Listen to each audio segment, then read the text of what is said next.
Today we are going to discuss about financial leverage, operating leverage and composite leverage. ഇപ്പോൾ 3 types of leverage. Leverage എന്താണെന്ന് ഇതിന് മുന്നിലത്തെ വീഡിയോയിൽ നമ്മൾ പറഞ്ഞിട്ടുണ്ടായിരുന്നു. അപ്പം നമ്മൾ 3 types of leverage ഉണ്ടെന്ന് പറഞ്ഞു. Financial leverage, operating and composite leverage ഉണ്ട്. ഇനി ഫിനാൻഷ്യൽ ലെവറേജ് എന്താണെന്ന് നോക്കാം. ഫിനാൻഷ്യൽ ലെവറേജ് എന്ന് പറഞ്ഞു കഴിഞ്ഞാൽ the long-term loans അല്ലെങ്കിൽ the use of long-term fixed interest-bearing debt and preference share capital along with the equity share capital is called financial leverage or trading on equity. അപ്പോൾ financial leverage or trading on equity എന്ന് പറഞ്ഞു കഴിഞ്ഞാൽ equity share capitalൻ്റെ കൂടെ തന്നെ fixed interest bearing ഡെപ്റ്റും preference share ക്യാപിറ്റലും കൂടെ use ചെയ്യുന്നതിനെയാണ് നമ്മൾ ഫിനാൻഷ്യൽ ലെവറേജ് അല്ലെങ്കിൽ ട്രേഡിംഗ് ഓൺ ഇക്വിറ്റി എന്ന് പറയുന്നത്. And it indicates the effect on earnings created by the use of fixed charge securities in the capital structure. Capital structure ഡെപ്റ്റ് use ചെയ്യുന്നതും പ്രകാരം ഏർണിങ്സ് എങ്ങനെ ക്രിയേറ്റഡ് ആവുന്നു അല്ലെങ്കിൽ ഏർണിങ്സ് എങ്ങനെ ഇൻക്രീസ് ചെയ്യാൻ പറ്റുന്നു. അപ്പം ലോങ് ടേം ലോൺസ് അല്ലെങ്കിൽ ഇൻട്രസ്റ്റ് ബെയറിംഗ് ഡെപ്റ്റ് എടുത്തു കഴിഞ്ഞാൽ നമുക്കതിനെന്ത് ചാർജ് ചെയ്യണം? അതിന് ഇൻട്രസ്റ്റ് ചാർജ് ചെയ്തുകൊണ്ടേയിരിക്കണം. So the long term loan interest bearing ഡെപ്റ്റ് was employed by a firm to earn more from the use of these resources than their cost so as to increase the return on owners equity. Equity share capitalൻ്റെ return increase ചെയ്യാൻ വേണ്ടി അല്ലെങ്കിൽ share ഹോൾഡേഴ്സിൻ്റെ return increase ചെയ്യാൻ വേണ്ടി നമ്മുടെ capital സ്ട്രക്ചറിൽ നമ്മൾ എന്തും കൂടെ ഇൻക്ലൂഡ് ചെയ്യും? ഡെപ്റ്റ് ക്യാപിറ്റലും കൂടെ ഇൻക്ലൂഡ് ചെയ്യും. ഈവൻ ദോ ഡെപ്റ്റ് ക്യാപിറ്റലിന് ഇൻട്രസ്റ്റ് പേ ചെയ്യണം എന്നുണ്ടെങ്കിലും അതിൻ്റെ കോസ്റ്റ് കുറവായത് കാരണം നമുക്ക് എന്ത് ചെയ്യാൻ പറ്റും? ഡെപ്റ്റ് ക്യാപിറ്റലും കൂടെ എംപ്ലോയ് ചെയ്ത് നമുക്ക് നിലവിലുള്ള ഇക്വിറ്റിയുടെ റിട്ടേൺ ഇൻക്രീസ് ചെയ്യാനായിട്ട് പറ്റും. നിലവിലുള്ള ഇക്വിറ്റി ക്യാപിറ്റലിൻ്റെ റിട്ടേൺ ഇൻക്രീസ് ചെയ്യാനായിട്ട്. അപ്പം ഓണേഴ്സ് ഇക്വിറ്റി അല്ലെങ്കിൽ ഓണേഴ്സ് റിട്ടേൺ എന്ത് ചെയ്യും? ഓണേഴ്സ് റിട്ടേൺ ഇൻക്രീസ് ചെയ്യാനായിട്ട് ശ്രമിക്കും. So the fixed cost funds are employed in such a way that the earnings available to equity share holders are increased. Fixed cost അല്ലെങ്കിൽ fixed bearing funds നമ്മൾ കൊണ്ടുവന്ന് കഴിഞ്ഞാൽ അതിൻ്റെ main ഉദ്ദേശം എന്താണ്? നമ്മുടെ ഷെയർ ഹോൾഡേഴ്സിൻ്റെ അല്ലെങ്കിൽ ഇക്വിറ്റി ഷെയർ ഹോൾഡേഴ്സിന് കിട്ടേണ്ട ഏർണിങ്സ് നമ്മൾ എന്ത് ചെയ്യാൻ പോകുന്നു? ഇൻക്രീസ് ചെയ്യാനായിട്ട് അല്ലെങ്കിൽ ഇൻക്രീസ് ചെയ്യുന്നുണ്ടോ ഇല്ലയോ എന്ന് നോക്കുന്നു.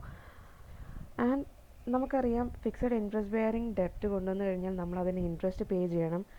ഇൻട്രസ്റ്റ് പേ ചെയ്യുക എന്ന് പറയുന്നത് ഒരു ലയബിലിറ്റിയാണ്. It must be paid respective of the earnings ഉണ്ടോ ഇല്ലയോ എന്നൊന്നും നോക്കേണ്ട കാര്യമില്ല. നമ്മൾ എന്ത് ചെയ്തിരിക്കണം? ഡെപ്റ്റ് എടുത്തിട്ടുണ്ടോ അല്ലെങ്കിൽ ഇൻട്രസ്റ്റ് ബെയറിംഗ് ഡെപ്റ്റാണ് എടുത്തിരിക്കുന്നത്, ഇൻട്രസ്റ്റ് ബെയറിംഗ് ഫണ്ടാണ് എടുത്തിരിക്കുന്നതെന്നുണ്ടെങ്കിൽ we have to pay the interest for that. പക്ഷേ ഡിവിഡൻഡ് അങ്ങനെയല്ല. ഡിവിഡൻഡ് എപ്പോഴും നമുക്ക് ഏർണിങ്സ് ഉണ്ടെങ്കിൽ മാത്രം, സർപ്ലസ് പ്രോഫിറ്റ് ഉണ്ടെങ്കിൽ മാത്രം നമ്മൾ എന്ത് ചെയ്താൽ മതി? ഡിവിഡൻഡ് പേ ചെയ്താൽ മതി. So equity share holders are entitled to residual income. അപ്പം ഇക്വിറ്റി ഷെയർ ഹോൾഡേഴ്സിന് എപ്പോഴും കിട്ടുന്നതെന്ന് പറയുന്നത് ഇൻട്രസ്റ്റും പ്രിഫറൻസ് ഷെയർ ഹോൾഡേഴ്സിനുള്ള ഡിവിഡൻഡും കൊടുത്തു കഴിഞ്ഞിട്ട് ബാക്കി എന്തെങ്കിലും ഉണ്ടെങ്കിൽ അതിൽ നിന്ന് മാത്രമേ ഇക്വിറ്റി ഷെയർ ഹോൾഡേഴ്സിന് കിട്ടത്തുള്ളൂ. സോ ഫിനാൻഷ്യൽ ലെവറേജിൻ്റെ മെയിൻ എയിം എന്ന് പറഞ്ഞു കഴിഞ്ഞാൽ ഇക്വിറ്റി ഷെയർ ഹോൾഡേഴ്സിൻ്റെ റവന്യൂ അവർക്ക് കിട്ടാനുള്ളൊരു ഏർണിങ്സ് ഇൻക്രീസ് ചെയ്യുക. എങ്ങനെ ഇൻക്രീസ് ചെയ്യണം? ഡെപ്റ്റ് യൂസ് ചെയ്തുകൊണ്ട് തന്നെ അവർക്ക് കിട്ടാനുള്ള ഏർണിങ്സ് ഇൻക്രീസ് ചെയ്യണം. അതിന് പറയുന്നതാണ് അല്ലെങ്കിൽ അങ്ങനെ ലോങ് ടേം ഫണ്ട്സ് യൂസ് ചെയ്യുന്ന ഇക്വിറ്റി ക്യാപിറ്റലിൻ്റെ കൂടെ ലോങ് ടേം ഫണ്ട്സ് യൂസ് ചെയ്യുന്നതിനെയാണ് നമ്മൾ ഫിനാൻഷ്യൽ ലെവറേജ് എന്ന് പറയുന്നത്. സോ അതിൻ്റെ ഒരു ഇക്വേഷനാണ് degree of financial leverage is equal to EBIT by EBT, അതായത് earnings before interest and tax divided by earnings before tax. Interest കുറച്ചതിന് ശേഷമുള്ള ഏർണിങ്സ് ആണ് EBT എന്ന് പറയുന്നത്. ആൻഡ് ഇതിനുള്ള അല്ലെങ്കിൽ ഫിനാൻഷ്യൽ ലെവറേജിൻ്റെ ഒരു ഇമ്പോർട്ടൻസ് അല്ലെങ്കിൽ സിഗ്നിഫിക്കൻസ് ആണ് ഇനിയും പറയുന്നത്. ഫസ്റ്റ് വൺ തന്നെ നമ്മുടെ ക്യാപിറ്റൽ സ്ട്രക്ചർ പ്ലാൻ ചെയ്യാനായിട്ട് ഫിനാൻഷ്യൽ ലെവറേജ് ഹെൽപ്പ് ചെയ്യുന്നു. So financial leverage helps the finance manager while devising the capital structure of the company. അപ്പം ഒരു ഫിനാൻസ് മാനേജർ എപ്പോഴും പ്ലാൻ ചെയ്യേണ്ടത് എങ്ങനെയാണ്? A finance manager has to decide about the ratio between fixed cost fund and equity share capital. പുള്ളി എപ്പോഴും plan ചെയ്യുമ്പം capital structure എങ്ങനെയായിരിക്കണം? അവരുടെ ഫിനാൻഷ്യൽ ചാർജസ് മീറ്റ് ചെയ്യാൻ പറ്റുന്ന രീതിയിലുള്ളൊരു ക്യാപിറ്റൽ സ്ട്രക്ചർ ആയിരിക്കണം ഫിനാൻസ് മാനേജർ പ്ലാൻ ചെയ്യേണ്ടത്. അപ്പോൾ അവർ എപ്പോഴും അത് ഡിസൈഡ് ചെയ്യണം, ഒരു റേഷ്യോ, ഡെപ്റ്റ് എത്ര വേണം അല്ലെങ്കിൽ ഇക്വിറ്റി എത്ര വേണം എന്നുള്ളത്, ഒരു ഫിക്സഡ് കോസ്റ്റ് ഫണ്ടും ഇക്വിറ്റി ക്യാപിറ്റലും തമ്മിലുള്ള റേഷ്യോ എങ്ങനെയായിരിക്കണം എന്നുള്ളത് ഫിനാൻസ് മാനേജർ ഡിസൈഡ് ചെയ്യും. ഫിനാൻഷ്യൽ ലിവറേജ് അതിന് ഹെൽപ്പ് ചെയ്യുന്നു. ആൻഡ് സെക്കൻഡ് സിഗ്നിഫിക്കൻസ് അല്ലെങ്കിൽ സെക്കൻഡ് ഇമ്പോർട്ടൻസ് ആണ് പ്രോഫിറ്റ് പ്ലാനിങ്. പ്രോഫിറ്റ് പ്ലാനിങ് എന്ന് പറയുമ്പം the earnings per share is affected by the degree of financial leverage. നമ്മുടെ ഏർണിംഗ് പെർ ഷെയർ കുറയുന്നുണ്ടോ കൂടുന്നുണ്ടോ എന്ന് ഡിപ്പെൻഡ് ചെയ്യുന്നത് എന്തിനെയാണ്? എബിറ്റിനെയാണ് ഡിപ്പെൻഡ് ചെയ്യുന്നത്. സോ ഫിനാൻഷ്യൽ ലിവറേജ് എന്ന് പറയുന്നത് percentage change in earnings per ഷെയറും അതേപോലെ തന്നെ പെർസെൻറ്റേജ് ചേഞ്ച് ഇൻ എബിറ്റും തമ്മിലുള്ളൊരു ആ ഒരു റിലേഷനെയാണ് കാണിക്കുന്നത്. അതായത് the financial leverage indicates the percentage change in earnings per share in relation two percentage change in EBIT. അപ്പം പെർസെൻറ്റേജ് നമ്മുടെ എബിറ്റിൽ ഉണ്ടാകാവുന്ന ചേഞ്ചസ് എങ്ങനെ ഇ പി എസിനെ അഫക്റ്റ് ചെയ്യുന്നു അതാണ് പറയുന്നത്. അപ്പം നമുക്കറിയാം ഇ പി എസ് എന്ന് പറയുന്നത് ഫിനാൻഷ്യൽ ലിവറേജ് അഫക്റ്റ് ചെയ്യുന്നൊരു കാര്യമാണ്. ആൻഡ് പ്രോഫിറ്റബിലിറ്റി ആണ് നമ്മുടെ കൺസേൺ മെയിനായിട്ട് നോക്കുന്നതെന്നുണ്ടെങ്കിൽ ഫിക്സഡ് കോസ്റ്റ് ഫണ്ട് എന്ത് ചെയ്യാൻ പറ്റും? നമ്മുടെ പ്രോഫിറ്റബിലിറ്റി ഇൻക്രീസ് ചെയ്യാൻ അല്ലെങ്കിൽ ഷെയർ ഹോൾഡേഴ്സിന് കിട്ടാനുള്ള റിട്ടേൺ ഇൻക്രീസ് ചെയ്യാനായിട്ട് പറ്റും. സോ കൂടുതൽ ഡെപ്റ്റ് ക്യാപിറ്റൽ യൂസ് ചെയ്ത് കഴിഞ്ഞാൽ നമ്മുടെ ഷെയർ ഹോൾഡേഴ്സിനുള്ള റിട്ടേൺ നമുക്ക്, ഇക്വിറ്റി ഷെയർ ഹോൾഡേഴ്സിനുള്ള റിട്ടേൺ നമുക്ക് ഇൻക്രീസ് ചെയ്യാനായിട്ട് പറ്റും. അങ്ങനെ ഏർണിങ്സ് ഇൻക്രീസ് ചെയ്യാനായിട്ട് പറ്റും. So it helps in profit planning. എങ്ങനെ പ്രോഫിറ്റ് ഇൻക്രീസ് ചെയ്യാൻ പറ്റും എന്നുള്ളത് നമുക്ക് ഫിനാൻഷ്യൽ ലിവറേജിൽ കൂടെ മനസ്സിലാക്കാനായിട്ട് പറ്റും. ഇനിയും ഇതിനെ കുറച്ച് ലിമിറ്റേഷൻസും കൂടെ പറയുന്നുണ്ട്. ഫസ്റ്റ് ലിമിറ്റേഷനാണ് double edge weapon. Double edge weapon എന്ന് പറഞ്ഞു കഴിഞ്ഞാൽ അതിന് ചില സാഹചര്യത്തിൽ അത് നമുക്കൊരു വെപ്പണായിട്ടും വന്ന് ഭവിക്കാറുണ്ട്. അതായത് ഫിനാൻഷ്യൽ ലിവറേജ് വഴി നമുക്ക് ഷെയർ ഹോൾഡേഴ്സിനുള്ള റിട്ടേൺ കിട്ടും അല്ലെങ്കിൽ ഇൻക്രീസ് ചെയ്യാൻ പറ്റുമെന്ന് നമ്മൾ പറഞ്ഞു. അപ്പം ഇൻക്രീസ് ചെയ്യാൻ പറ്റുന്നുണ്ടെങ്കിൽ ദർ ഇസ് എ കണ്ടീഷൻ. കമ്പനിക്ക് എനഫ് പ്രോഫിറ്റ് ഉണ്ടെങ്കിൽ മാത്രമേ, അതായത് പ്രോഫിറ്റിൽ നിന്നും ഇൻട്രസ്റ്റും ഡിവിഡൻറ്റും കൊടുത്തതിന് ശേഷം നമുക്ക് എന്ത് ചെയ്യാൻ പറ്റത്തുള്ളൂ? ഏർണിങ്സ്, ഇക്വിറ്റി ഷെയർ ഹോൾഡേഴ്സിനുള്ള ഏർണിങ്സ് നമുക്ക് ഇൻക്രീസ് ചെയ്യാനായിട്ട് പറ്റത്തുള്ളൂ. കാരണം ഇൻട്രസ്റ്റും പ്രിഫറൻസ് ഡിവിഡൻറ്റും എന്താണെങ്കിലും കൊടുത്തിരിക്കേണ്ടതാണ്. അപ്പം ബിസിനസ്സിന് നല്ലൊരു പ്രോഫിറ്റ് ഉണ്ടെങ്കിൽ മാത്രമേ നമുക്ക് ഇക്വിറ്റി ഷെയർ ഹോൾഡേഴ്സിൻ്റെ ഏർണിങ്സ് ഇൻക്രീസ് ചെയ്യാനായിട്ട് പറ്റത്തുള്ളൂ. അപ്പം if the firm doesn't have any profit അല്ലെങ്കിൽ അതിനനുസരിച്ചിട്ടുള്ളൊരു ഇനഫ് പ്രോഫിറ്റ് ഇല്ല എന്നുണ്ടെങ്കിലോ നമ്മളുടെ ഇൻട്രസ്റ്റും ഡിവിഡൻറ്റും കൊടുക്കാൻ പാകത്തിനുള്ള പ്രോഫിറ്റ് ബിസിനസ്സിന് ഇല്ല എന്നുണ്ടെങ്കിൽ ഇറ്റ് വിൽ വർക്ക് അഡ്വേഴ്സ്ലി. അതുകൊണ്ടാണ് ഡബിൾ എഡ്ജ് വെപ്പൺ എന്ന് പറയുന്നത്. അതിന് പ്രോഫിറ്റ് ഉണ്ടെങ്കിൽ വി ക്യാൻ യൂസ് ഇറ്റ്, അല്ലെങ്കിൽ നമ്മളുടെ ഷെയർ ഹോൾഡേഴ്സിൻ്റെ ഏർണിങ്സ് ഇൻക്രീസ് ചെയ്യാൻ പറ്റും എന്ന് പറഞ്ഞു. അല്ലാന്നുണ്ടെങ്കിലോ അത്രയും നമ്മുടെ കോസ്റ്റ് അടയ്ക്കാനുള്ള അല്ലെങ്കിൽ ഇൻട്രസ്റ്റ് തിരിച്ചടയ്ക്കാനുള്ള അത്രയും പ്രോഫിറ്റ് നമ്മുടെ കയ്യിൽ കിട്ടുന്നില്ല എന്നുണ്ടെങ്കിൽ നമ്മൾ ഇറ്റ് വിൽ വർക്ക് അഡ്വേഴ്സ്ലി. ഡെപ്റ്റൊക്കെ എടുത്ത് വെച്ച് കഴിഞ്ഞ് വെറുതെ റിസ്ക് കൂട്ടത്തേ ഉള്ളൂ. ഇനി അടുത്ത ലിമിറ്റേഷനാണ് beneficial to companies having stability of earnings. ഇപ്പം നമ്മൾ നേരത്തെ പറഞ്ഞ ഒരു സ്റ്റേബിൾ ഏർണിങ്സ് ഉള്ള കമ്പനിയാണെങ്കിൽ, റെഗുലർ ഏർണിങ്സ് ഉള്ള കമ്പനിയാണെങ്കിൽ നമുക്ക് എന്ത് ചെയ്യാം? ഇൻട്രസ്റ്റ് ഫിക്സ്ഡ് ആയിട്ട് അല്ലെങ്കിൽ ഫിക്സഡ് ഇൻട്രസ്റ്റ് നമുക്ക് എന്ത് ചെയ്യാം? കമ്പനിക്ക് അടച്ചുകൊണ്ടേയിരിക്കാം. അപ്പം ഇറഗുലർ ആയിട്ടുള്ള പ്രോഫിറ്റ്സ് ആണെങ്കിലോ നമുക്ക് ഇൻട്രസ്റ്റ് എല്ലാ വർഷവും കറക്റ്റായിട്ട് പേ ചെയ്യാൻ പറ്റിയെന്ന് വരില്ല. അതേപോലെ തന്നെ ഡെപ്റ്റ് കൂടുതൽ ഉപയോഗിച്ച് കഴിഞ്ഞാൽ എന്തുണ്ടാവും? നമുക്ക് റിസ്ക് ഉണ്ടാവും. അതേപോലെ തന്നെ റേറ്റ് ഓഫ് ഇൻട്രസ്റ്റും കൂടുതലായിരിക്കും. അപ്പം ഡെപ്റ്റ് നമ്മുടെ കമ്പനിയിൽ യൂസ് ചെയ്ത് കഴിഞ്ഞാൽ ഷെയർ ഹോൾഡേഴ്സിൻ്റെ ഏർണിങ്സ് ഇൻക്രീസ് ചെയ്യുമെന്നും പറഞ്ഞുകൊണ്ട് നമുക്ക് ഡെപ്റ്റ് ഇൻക്രീസ് ചെയ്ത് കഴിഞ്ഞാൽ ഓരോ രൂപ ഡെപ്റ്റ് ഇൻക്രീസ് ചെയ്യുന്നുണ്ടെങ്കിൽ നമുക്ക് എന്താണ്? റിസ്ക്കും കൂടും, റേറ്റ് ഓഫ് ഇൻട്രസ്റ്റും, അഡീഷണൽ ബോറോയിങ്സിന് റേറ്റ് ഓഫ് ഇൻട്രസ്റ്റും കൂടിക്കൊണ്ടേയിരിക്കും, which finds it difficult for the company. നമുക്കതൊന്ന് തിരിച്ചടയ്ക്കാനായിട്ട് കമ്പനിക്ക് തന്നെ അതൊരു ബാധ്യതയായിട്ട് മാറും. പിന്നെ ചില റെസ്ട്രിക്ഷൻസ് വരുന്നുണ്ട് ഫിനാൻഷ്യൽ ഇൻസ്റ്റിറ്റ്യൂഷനിൽ നിന്ന്. എക്സസൈറ്റ് ഡെപ്റ്റ് എടുത്തു കഴിഞ്ഞാൽ നമുക്ക് ഈ റിസ്ക് കൂടുന്നത് കൊണ്ട് നമുക്കിനിയും ഒരു സാഹചര്യത്തിൽ തിരിച്ചടയ്ക്കാൻ പറ്റിയില്ലെങ്കിലോ, അതുകൊണ്ട് ഫിനാൻഷ്യൽ ഇൻസ്റ്റിറ്റ്യൂഷൻസ് തന്നെ കുറച്ച് റെസ്ട്രിക്ഷൻസ് വെക്കുന്നുണ്ട്. ഒരു പരിധിക്ക് മുകളിൽ ബോറോ ചെയ്യാനായിട്ട് പറ്റില്ല എന്നുള്ളത്. So these are the limitations. അപ്പം ഇത്രയുമാണ് ഫിനാൻഷ്യൽ ലിവറേജിനെ കുറിച്ചിട്ട് പറയുന്നത്. ഇനി അടുത്ത ടൈപ്പ് ഓഫ് ലിവറേജ് ആണ് ഓപ്പറേറ്റിംഗ് ലിവറേജ്. ഓപ്പറേറ്റിംഗ് എന്ന് പറഞ്ഞു കഴിഞ്ഞാൽ സം ഓപ്പറേറ്റിംഗ് ആക്ടിവിറ്റീസുമായിട്ട് റിലേറ്റഡ് ആയിട്ട്. അപ്പം നമുക്ക് പറയാൻ പറ്റുന്നത് tendency of operating income to change with sales. അപ്പം സെയിൽസ് കൂടുന്നതിനനുസരിച്ച് പ്രോഫിറ്റിന് എന്തെങ്കിലും ചേഞ്ചസ് ഉണ്ടാവുന്നുണ്ടോ, പ്രോഫിറ്റ് കൂട്ടാനായിട്ട് പറ്റുമോ. പണ്ട് 50 യൂണിറ്റ് വിറ്റുകൊണ്ടിരുന്ന കമ്പനി 100 യൂണിറ്റ് വിറ്റ് കഴിഞ്ഞാൽ പ്രോഫിറ്റ് ഇൻക്രീസ് ചെയ്യാൻ പറ്റുമോ. ഈവൻ അതിൻ്റെ ഒരു സെല്ലിംഗ് പ്രൈസ് കുറയ്ക്കുകയാണെങ്കിലും നമ്പർ ഓഫ് യൂണിറ്റ്സ് കൂട്ടി വിൽക്കുകയാണെങ്കിൽ നമുക്ക് എന്താണ് പ്രോഫിറ്റിനൊരു ചേഞ്ച് വരുത്താനായിട്ട് പറ്റും. സോ ഓപ്പറേറ്റിംഗ് ലിവറേജ് എന്ന് പറഞ്ഞു കഴിഞ്ഞാൽ it indicates the impact of change in sales in the operating income. സെയിൽസിന് ചേഞ്ച് വരുത്തിക്കൊണ്ട്, നമ്മൾ നേരത്തെ പറഞ്ഞു ലിവറേജ് എന്ന് പറഞ്ഞു കഴിഞ്ഞാൽ എന്താണ്, ഒരു വേരിയബിളിന് ചേഞ്ച് വരുത്തിക്കൊണ്ട് മറ്റൊരു വേരിയബിളിനെ എൻഹാൻസ് ചെയ്യാൻ അല്ലെങ്കിൽ ഇൻക്രീസ് ചെയ്യാൻ പറ്റുന്നുണ്ടെങ്കിൽ അതിനെയാണ് നമ്മൾ ലിവറേജ് എന്ന് വിളിക്കുന്നത്. അപ്പോൾ ഇവിടെ സെയിൽസിനൊരു ചേഞ്ച് വരുത്തി കഴിഞ്ഞാൽ പ്രോഫിറ്റിന് എന്തുമാത്രം ചേഞ്ച് വരുന്നു അല്ലെങ്കിൽ പ്രോഫിറ്റ് ഇൻക്രീസ് ചെയ്യാൻ പറ്റുന്നുണ്ടോ, അതിനെയാണ് നമ്മൾ ഓപ്പറേറ്റിംഗ് ലിവറേജ് എന്ന് വിളിക്കുന്നത്. സോ സെയിൽസിനൊരു ഇൻക്രീസ് വരുത്തുക എന്ന് പറഞ്ഞു കഴിഞ്ഞാൽ we are increasing the revenue. നമ്മളുടെ കമ്പനിയുടെ റവന്യൂ വരുന്നതിൽ എന്തെങ്കിലും ചേഞ്ചസ്, സെയിൽസ് വരുന്നതിൽ ചേഞ്ചസ് വരുത്തുന്നുണ്ട്. അത് എങ്ങനെയാണ് ഓപ്പറേറ്റിംഗ് റവന്യൂവിൽ ക്രിയേറ്റ് ചെയ്യുന്നത്, അതെങ്ങനെയാണ് ഓപ്പറേറ്റിംഗ് റവന്യൂവിനെ അഫക്റ്റ് ചെയ്യുന്നത്, അതിനെയാണ് നമ്മൾ ഓപ്പറേറ്റിംഗ് ലിവറേജിൽ പറയുന്നത്. സോ ഓപ്പറേറ്റിംഗ് ലിവറേജ് കണ്ടുപിടിക്കാനായിട്ടുള്ള ഇക്വേഷനാണ് കോൺട്രിബ്യൂഷൻ ഡിവൈഡഡ് ബൈ എബിറ്റ് അല്ലെങ്കിൽ earnings before interest and tax എന്ന് പറയുന്നത്. ഇനി കോൺട്രിബ്യൂഷൻ കണ്ടുപിടിക്കാനായിട്ട് നമ്മൾ എന്ത് ചെയ്യണം, സെയിൽസ് മൈനസ് വേരിയബിൾ കോസ്റ്റ് ചെയ്യണം. സെയിൽസ് മൈനസ് വേരിയബിൾ കോസ്റ്റ് ചെയ്യുന്ന കോൺട്രിബ്യൂഷൻ കിട്ടും. അതിൽ നിന്ന് വീണ്ടും ഫിക്സഡ് കോസ്റ്റ് കുറയ്ക്കുന്നുണ്ട് നമുക്ക് ഓപ്പറേറ്റിംഗ് പ്രോഫിറ്റ് കിട്ടും. അപ്പം എബിറ്റിനെ വിളിക്കുന്ന മറ്റൊരു പേരാണ് operating profit. So contribution divided by operating profit or EBIT, നമുക്ക് എന്ത് കിട്ടും, ഓപ്പറേറ്റിംഗ് ലിവറേജ് കിട്ടും. സെയിൽസിൽ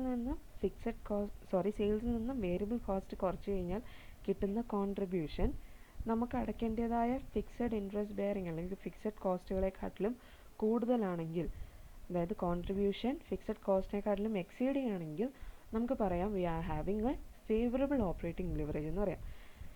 ആൻഡ് റിവേഴ്സിലാണെങ്കിലോ നമ്മൾക്ക് കോൺട്രിബ്യൂഷൻ കുറവാണ്, അതായത് നമുക്ക് ഫിക്സഡ് കോസ്റ്റ് ആണ് കൂടുതൽ, ഇൻട്രസ്റ്റ് അടയ്ക്കണമെന്നുള്ളൊരു എമൗണ്ടാണ് കൂടുതലായിട്ട് നിൽക്കുന്നത്, നമുക്ക് അത്രയുമുള്ള കോൺട്രിബ്യൂഷൻ ഇല്ല. So we can say that operating leverage is unfavourable എന്ന് പറയാനായിട്ട് പറ്റും. സോ ഓപ്പറേറ്റിംഗ് ലിവറേജ് ഫേവറബിളും ഉണ്ട് അൺഫേവറബിളും ഉണ്ട്. കോൺട്രിബ്യൂഷൻ കൂടി നിൽക്കുകയാണെങ്കിൽ ഫിക്സഡ് കോസ്റ്റിനെക്കാട്ടിലും കോൺട്രിബ്യൂഷൻ കൂടുതലാണെങ്കിൽ നമുക്ക് പറയാം ഫേവറബിൾ ആണെന്ന് നമുക്ക് പറയാം, അല്ലാന്നുണ്ടെങ്കിൽ it is unfavourable. So degree of operating leverage can be found out by percentage change in profit divided by percentage change in sales. സെയിൽസിന് എന്തുമാത്രം ചേഞ്ചസ് വരുത്തുന്നു അത് എങ്ങനെ പ്രോഫിറ്റുമായിട്ട് റിലേറ്റഡ് ആയിട്ടിരിക്കുന്നു അത് കാണിക്കുന്നതാണ് ഡിഗ്രി ഓഫ് ഓപ്പറേറ്റിംഗ് ലിവറേജ് എന്ന് പറയുന്നത്. ഇനിയും ഓപ്പറേറ്റിംഗ് ലിവറേജ് കഴിഞ്ഞാൽ അടുത്ത ടൈപ്പ് ഓഫ് ലിവറേജ് ആണ് കോമ്പോസിറ്റ് ലിവറേജ്. കോമ്പോസിറ്റ് ലിവറേജ് എപ്പോഴും ഇതിൻ്റെ രണ്ടിൻ്റെയും കൂടെ ഒരു കോമ്പിനേഷനാണ്, അതായത് ഓപ്പറേറ്റിംഗ് ലിവറേജിൻ്റെയും ഫിനാൻഷ്യൽ ലിവറേജിൻ്റെയും ഒരു കോമ്പിനേഷനാണ് കോമ്പോസിറ്റ് ലിവറേജ് എന്ന് പറയുന്നത്. നമുക്ക് എന്തുമാത്രം റവന്യൂ അതേപോലെ തന്നെ എന്തുമാത്രം ടാക്സബിൾ ഇൻകം അതിൻ്റെ ഒരു റിലേഷൻഷിപ്പ് കാണിക്കുന്നതാണ് കോമ്പോസിറ്റ് ലിവറേജ് എന്ന് പറയുന്നത്. So it shows the relationship between revenue and taxable income.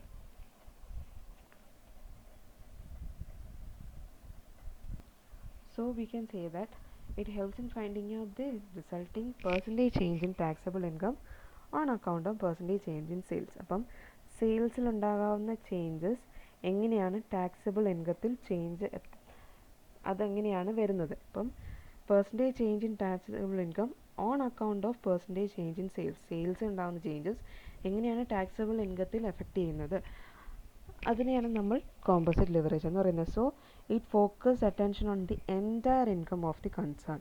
നമ്മൾ നേരത്തെ പഠിച്ചു ബോത്ത് ഫിനാൻഷ്യൽ അതേപോലെ തന്നെ ഓപ്പറേറ്റിംഗ് ലിവറേജ് എന്ന് പറഞ്ഞു കഴിഞ്ഞാൽ റവന്യൂ ഓഫ് ദി ഫേം ആണ് നോക്കുന്നത്. ഇപ്പം കോമ്പോസിറ്റ് ലിവറേജ് എന്ന് പറഞ്ഞു കഴിഞ്ഞാൽ ടാക്സും കൂടെ കൺസിഡർ ചെയ്യുന്നത്, ടാക്സബിൾ ഇൻകം കൂടെ നോക്കുന്നുണ്ട്. സോ നമുക്ക് പറയാം entire income of the concern വെച്ചിട്ടാണ് നമ്മൾ കോമ്പോസിറ്റ് ലിവറേജ് അനലൈസ് ചെയ്യുന്നത്. It is also known as overall leverage. ഇനി അത് കണ്ടുപിടിക്കാനുള്ള ഇക്വേഷനാണ് നമ്മൾ പറഞ്ഞു ഇതിൻ്റെ ഒരു കോമ്പിനേഷൻ, ഓപ്പറേറ്റിംഗ് ലിവറേജിൻ്റെ ഫിനാൻഷ്യൽ ലിവറേജിൻ്റെ ഒരു കോമ്പിനേഷൻ ആണെന്ന് പറഞ്ഞു. സോ കമ്പൈൻഡ് ലിവറേജ് എന്ന് പറയുന്നത് operating leverage into financial leverage ചെയ്യുമ്പം കിട്ടുന്നതാണ് കമ്പൈൻഡ് ലിവറേജ് എന്ന് പറയുന്നത്. ഇനി അതിൻ്റെ ഡിഗ്രി എന്ന് പറഞ്ഞു കഴിഞ്ഞാൽ percentage change in earnings per share divided by percentage change in sale. So സെയിൽസിലുണ്ടാകുന്ന ചേഞ്ചസ് എങ്ങനെ ഏർണിങ്സ് പെർ ഷെയറിലും ചേഞ്ച് ഉണ്ടാക്കുന്നു, അതാണ് കോമ്പോസിറ്റ് ലിവറേജിൽ കൂടെ നമുക്ക് കണ്ടുപിടിക്കാനായിട്ട് സാധിക്കുന്നത്. നമ്മളൊരു കാര്യം വിട്ടുപോയായിരുന്നു, നേരത്തെ പഠിച്ച ഓപ്പറേറ്റിംഗ് ലിവറേജിൻ്റെ യൂസസ്. ഓപ്പറേറ്റിംഗ് ലിവറേജ് നമ്മൾ രണ്ട് കാര്യങ്ങൾക്കാണ് യൂസ് ചെയ്യുന്നത്, പ്രോഫിറ്റ് പ്ലാനിങ്ങിനും അതേപോലെ തന്നെ ക്യാപിറ്റൽ സ്ട്രക്ചർ പ്ലാനിങ്ങിനും. സോ പ്രോഫിറ്റ് പ്ലാനിങ്ങിൽ എങ്ങനെ ഹെൽപ്പ് ചെയ്യുന്നതെന്ന് പറഞ്ഞു കഴിഞ്ഞാൽ, if A firm having A high degree of operating leverage, നമുക്ക് നേരത്തെ ഡിഗ്രി ഓഫ് ഓപ്പറേറ്റിംഗ് ലിവറേജ് കണ്ടുപിടിക്കാനൊക്കെ നമ്മൾ പഠിച്ചായിരുന്നു. അതായത് high degree of operating leverage ആണെങ്കിൽ സെയിൽസിലുണ്ടാകുന്ന ചെറിയ ചെറിയ ചേഞ്ചസും ഓപ്പറേറ്റിംഗ് ഇൻകത്തിൽ വലിയ വലിയ മാറ്റങ്ങൾ വരുത്താനായിട്ട് സാധിക്കും. സെയിൽസ് ചെറുതായിട്ടൊന്ന് കൂട്ടിയാലും നമുക്ക് പ്രോഫിറ്റും അതിനനുസരിച്ച്, അല്ലെങ്കിൽ പ്രോഫിറ്റിനും അതിൻ്റെ ആ ഒരു ചേഞ്ച് മനസ്സിലാക്കാനായിട്ട് സാധിക്കും. അതുകൊണ്ടാണ് പ്രോഫിറ്റ് പ്ലാനിങ്ങിൽ ഹെൽപ്പ് ചെയ്യുന്നു എന്ന് പറയുന്നത്. ഇനി രണ്ടാമതായിട്ട് പറയുന്നതാണ് ക്യാപിറ്റൽ സ്ട്രക്ചർ പ്ലാനിങ്ങിന് ഹെൽപ്പ് ചെയ്യുന്നു. ക്യാപിറ്റൽ സ്ട്രക്ചർ പ്ലാനിങ്ങിനും നമ്മൾ ഓപ്പറേറ്റിംഗ് ലിവറേജ് എന്ന് പറഞ്ഞു കഴിഞ്ഞാൽ എന്താണ്, ചേഞ്ച് ഇൻ സെയിൽസ് അതേപോലെ തന്നെ ചേഞ്ച് ഇൻ പ്രോഫിറ്റാണ് കാണിക്കുന്നത്. സോ നമ്മളൊരു ക്യാപിറ്റൽ സ്ട്രക്ചർ ഡിസൈൻ ചെയ്യുന്നതന്നെ എന്തുമാത്രം ഡെപ്റ്റ് ക്യാപിറ്റൽ യൂസ് ചെയ്യണമെന്നുള്ളത് നമ്മളുടെ ഓപ്പറേറ്റിംഗ് ഇൻകത്തെ ബേസ് ചെയ്തിട്ടാണ് ഇരിക്കുന്നത്. അതുകൊണ്ടാണ് ക്യാപിറ്റൽ സ്ട്രക്ചർ പ്ലാനിങ്ങിന് ഓപ്പറേറ്റിംഗ് ലിവറേജ് ഹെൽപ്ഫുൾ ആണെന്ന് പറയുന്നത്. Operating income to be considered എന്തിനു വേണ്ടിയിട്ടാണ്, ഓപ്പറേറ്റിംഗ് ഇൻകം എന്ന് പറഞ്ഞു കഴിഞ്ഞാൽ പ്രോഫിറ്റ്, അതെന്തിനു വേണ്ടിയിട്ട് നമ്മൾ കൺസിഡർ ചെയ്യേണ്ടത്, നമ്മളൊരു ഡെപ്റ്റ് എടുത്താൽ അതിന് ഇൻട്രസ്റ്റ് കൊടുക്കാൻ നമ്മളെ കൊണ്ട് പറ്റുമോ ഇല്ലയോ എന്നുള്ളത് മനസ്സിലാക്കണം. അതിനു വേണ്ടിയിട്ടാണ് ഓപ്പറേറ്റിംഗ് ഇൻകം കൺസിഡർ ചെയ്യേണ്ടത്. സോ ഓപ്പറേറ്റിംഗ് ലിവറേജ് എന്ത് ചെയ്യുമെന്ന് അറിയാം, ഡെപ്റ്റ് ഇക്വിറ്റി മിക്സിൻ്റെ അല്ലെങ്കിൽ ഒരു ഫേമിലെ ഡെപ്റ്റ് ഇക്വിറ്റി മിക്സിനെ ഇൻഫ്ലുവൻസ് ചെയ്യുന്നുണ്ട് എന്ന് പറയാനായിട്ട് പറ്റും. ഇതാണ് മെയിനായിട്ടുള്ള രണ്ട് യൂസസ് അല്ലെങ്കിൽ ഇമ്പോർട്ടൻസ് ഓഫ് ഓപ്പറേറ്റിംഗ് ലിവറേജ് എന്ന് പറയുന്നത്. സോ നമുക്ക് 3 ലിവറേജസും കൂടെ ഒരുമിച്ച് കണ്ടുപിടിക്കുന്ന ഒരു ക്വസ്റ്റ്യൻ ആണ് നമുക്കിപ്പോൾ തന്നിരിക്കുന്നത്. A firm has sales of 40 lakhs, variable cost of 25 lakhs, fixed cost of 6 lakhs and 10% debt of 30 lakhs, equity share capital 45 lakhs. ഇത് ഇത്രയും നമുക്ക് തന്നിരിക്കുന്ന ഡീറ്റെയിൽസ് ആണ്. അതിൽ നിന്നും നമ്മൾ operating leverage, financial leverage and composite leverage calculate ചെയ്യണം. നമുക്കറിയാം കോമ്പോസിറ്റ് ലിവറേജ് എന്ന് പറഞ്ഞു കഴിഞ്ഞാൽ കോമ്പിനേഷൻ ഓഫ് ഓപ്പറേറ്റിംഗ് ലിവറേജും ഫിനാൻഷ്യൽ ലിവറേജുമാണ്. നമുക്ക് ആദ്യം തന്നെ ഓപ്പറേറ്റിംഗ് ലിവറേജ് കണ്ടുപിടിക്കാം.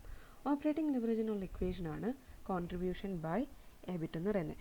സോ കോൺട്രിബ്യൂഷൻ കണ്ടുപിടിക്കാനായിട്ടുള്ള ഇക്വേഷൻ എന്താണ്, sales minus variable cost. Sales minus variable cost, ഇവിടെ നമുക്ക് sales 40 lakhs minus variable cost എന്ന് പറയുന്നത് 25 lakhs. സോ ആസ് കോൺട്രിബ്യൂഷൻ നമുക്ക് 15 lakhs കോൺട്രിബ്യൂഷൻ ഉണ്ടെന്ന് മനസ്സിലായി. ഇനി നമുക്ക് കണ്ടുപിടിക്കേണ്ടത് എബിറ്റ് ആണ്. EBIT is equal to earnings before interest and tax. So നമുക്ക് എബിറ്റ് എന്നും പറയാം, അതേപോലെ തന്നെ ഓപ്പറേറ്റിംഗ് പ്രോഫിറ്റ് എന്നും വിളിക്കാനായിട്ട് പറ്റും. നമുക്ക് അതും കൂടെ ബ്രാക്കറ്റിൽ കൊടുത്തേക്കാം, ഓപ്പറേറ്റിംഗ് പ്രോഫിറ്റ്. ഈ ഓപ്പറേറ്റിംഗ് പ്രോഫിറ്റ് കണ്ടുപിടിക്കാനായിട്ടുള്ള ഇക്വേഷൻ എന്തായിരിക്കും, നമ്മൾ നേരത്തെ പറഞ്ഞു sales minus variable cost minus fixed cost. അപ്പം നമ്മുടെ sales minus variable cost 40 lakhs minus variable cost 25 lakhs minus 6 lakh നമുക്ക് എത്ര വരും, which is equal to 9 lakh.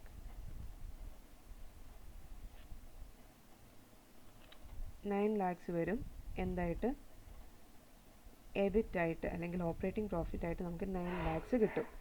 And operating leverage എന്ന് പറയുന്നത്,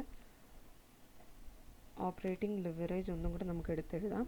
operating leverage is equal to contribution which is equal to 15 divided by EBIT or operating profit which is equal to 9. So 15 divided by 9 is equal to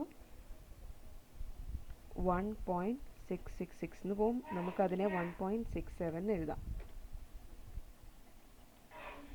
അടുത്ത നമുക്ക് കണ്ടുപിടിക്കേണ്ടതായിട്ടുള്ളത് financial leverage. കണ്ടുപിടിക്കാനായിട്ട് EBIT by E B T, EBIT divided by earnings before tax. അപ്പം interest അവിടെ കുറച്ചിട്ടുള്ളതാണ് നമുക്ക് എടുക്കേണ്ടത്. EBIT നമുക്ക് നേരത്തെ തന്നെ കണ്ടുപിടിച്ചിട്ടുണ്ട്. എബിറ്റ് എന്ന് പറയുന്നത് എത്രയാണ്?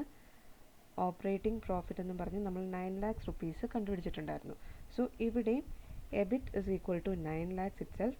നമുക്കിനി കണ്ടുപിടിക്കേണ്ടതായിട്ടുള്ളത് E B T, EBIT before tax. അപ്പം ഇ ബി ടി കണ്ടുപിടിക്കാനായിട്ടുള്ള ഇക്വേഷൻ എന്തായിരിക്കും? എബിറ്റിൽ നിന്നും ഇൻട്രസ്റ്റ് കുറച്ചാൽ മതി. എബിറ്റിൽ നിന്നും interest E B T is equal to EBIT minus interest. അപ്പം എബിറ്റ് മൈനസ് ഇൻട്രസ്റ്റ് ചെയ്യുന്നതിന് എത്ര വരും? നമുക്കറിയാം എബിറ്റ് 9 lakh rupees ആണ്, മൈനസ് ഇൻട്രസ്റ്റ് എന്ന് പറയുന്നത് 30 lakhsൻ്റെ 10%. ഇവിടെ നമ്മൾ നോക്കുന്നുണ്ടെങ്കിൽ ലാക്സ് കൺസിഡർ ചെയ്യുന്നില്ലല്ലോ, നമ്മളെല്ലാം ലാക്സ് കൺസിഡർ ചെയ്യുന്നതെന്ന് വെച്ചാൽ അത് വലിയൊരു എമൗണ്ട് ആയി പോകും. So we R considering it as 30. അപ്പം 30യുടെ 10% എന്ന് പറയുന്നത് 3 വരും. So 9 minus 3 is equal to 6 lakhs ആണ് നമുക്ക് എന്തെന്ന് പറയുന്നത്? ഇ ബി ടി എന്ന് പറയുന്നത്. ഇനി നമുക്ക് ഫിനാൻഷ്യൽ ലിവറേജ് നോക്കാം. Financial leverage is equal to EBIT by E B T. അപ്പം 9/6 എന്ന് വരും. 9/6 ചെയ്യുന്നുണ്ട് എത്രയാണ് വരുന്നത്? 1.5 എന്ന് വരും. So financial leverage 1.5. ഇനി നമുക്ക് കോമ്പോസിറ്റ് ലിവറേജ് കണ്ടുപിടിക്കാൻ എളുപ്പമാണ്. Composite leverage is equal to financial leverage into അല്ലെങ്കിൽ operating leverage into financial leverage. അപ്പം operating leverage into financial leverage എത്രയൊക്കെ എമൗണ്ട് വരും? നമുക്കറിയാം operating leverage 1.67 into 1.5 which is equal to എത്ര വരും? 2.51 അല്ലെങ്കിൽ 2.505 എന്ന് വരും. ഇതാണ് കോമ്പോസിറ്റ് ലിവറേജ്. അപ്പം നമുക്ക് ഒരു ക്വസ്റ്റ്യൻ കിട്ടിക്കഴിഞ്ഞാൽ അതിൽ നിന്നും നമുക്ക് എന്തും കണ്ടുപിടിക്കാം, കോമ്പോസിറ്റ് ലിവറേജും കണ്ടുപിടിക്കാനായിട്ട് പറ്റും. കാരണം it is A combination of operating leverage and financial leverage. So ഇത് ഇത്രയുമാണ് ടൈപ്സ് ഓഫ് ലിവറേജ് അതിൻ്റെ ബേസിസിലുള്ള ഒരു ക്വസ്റ്റ്യൻ.